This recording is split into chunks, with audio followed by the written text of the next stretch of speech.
I found it really interesting. I actually work as a senior occupational therapist. It's Aberdeen City Council, but it's now into a sort of trading company called Bonaccord Care. So although we've heard of this, we've not been part of the previous discussions on SDS, but we're very aware, we need to find out more about it. So that's why I came along today. I jotted down a few notes here in what to take back to the OTs, because we're quite a big service. And we're all about offering, choice, independence, personalisation, very much goal-focused, what people want to achieve. So it's how we can embed the values and principles of SDS into the work we do, ensure that real choice exists in the services we offer, and how do we offer the options. We're aware we were supposed to be offering direct payments, but I wouldn't say that staff, would get into that conversation every time. So it's how we can sort of promote that better. To the users we work with in every conversation. Well, I just think if I was a user, I would definitely want to have more control over the services that were offered to me. So I think we should be very, I think criteria and things can sometimes be a bit of a barrier when you're going in, and to try and sort of, that obviously is important, but to try and keep that to maybe the end of the conversation and really find out what it is somebody really wants to do. And if possible, even if we can't supply that service, how can we maybe enable them to get these choices in other ways? I think it's very informative. I'm a care manager working with the elderly, and I think the public out there don't really have access to which services and what's available. And I've certainly learned about other services today that I didn't know existed. So I'm going to go out and look and find out more about them so that I can tell the clients that I work with. But I think the Scottish Government maybe needs to have more of these exercises, because people, particularly elderly people, don't know which company to use. And the council can't sort of promote one company against another, so how do they get that information out there? If you look up the yellow pages, you'll see care companies. How do they know which ones might do a direct payment? It's just about getting the information out there, and I think this is a very good way of doing it.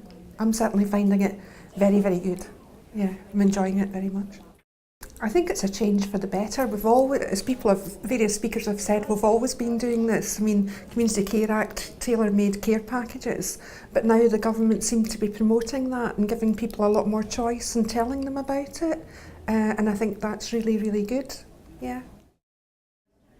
I think if you're getting at SDS, that's going to help you increase your budget and be more effective how you want to spend your money, rather than a social work department saying, right, this is how much money you've got to spend on a support package, or this is how the budget you're going to have to be able to do in activities. You should be able to have your own budget and think wisely how you're going to support, what support you need in, how much you need to save up on holidays, and, again, with a PA, that's something that's really good as well. It's not only just about support workers, and also what really benefits for your life as well. Because obviously you've got a choice in, well, you should have a choice in what you should be able to do, and not be able to get bossed about and say, well, this is what you should be doing. No, it's not. You need to have some control of it. Obviously not all of it, but you should be able to have your say and your voice heard, and the input as well. It was really good, and again, obviously with Tamara, her dad didn't really want her to leave home, and obviously, at some point in life you're going to have to move out of home at some point and lead your life. Eventually you're going to have to move on, find a girlfriend or boyfriend or whatever, get married, have kids, and you're going to have, your parents are not going to be there for the rest of your life, unfortunately, but neither we. We only have a life once, so just make the most of it. Very important. I just want to get the message out there how I got the support, and the support. There's a lot from for me. It's like self-directed support has really helped Tamara do the things that you want to do in life. So it's really important to get that message out to people, just so that they know that it's not all doom and gloom, and self-directed support's not this scary thing. If it's managed well, you really can achieve great things in life. Yeah. It's been a worthwhile training. I'm totally enjoyed it. It's been quite informative. Been very informative. Learning how service users can manage their own affairs, can manage the services they get. It's quite good for me. I feel it gives the service user the opportunity to enjoy what they want, not just what a care manager recommends for them. I believe it gives distinguished individuals the opportunity to manage their day-to-day affair. I believe SDS will make a dramatic difference to people's lives because they are in charge. They know what's important to them. They know what they want that will make that difference in their day-to-day living. It's not someone sitting by the side carrying out an assessment. So they know, I want to go, for example, ice skating, and it works for them. It gives them that outcome, that desired outcome, instead of someone saying, okay, you do this.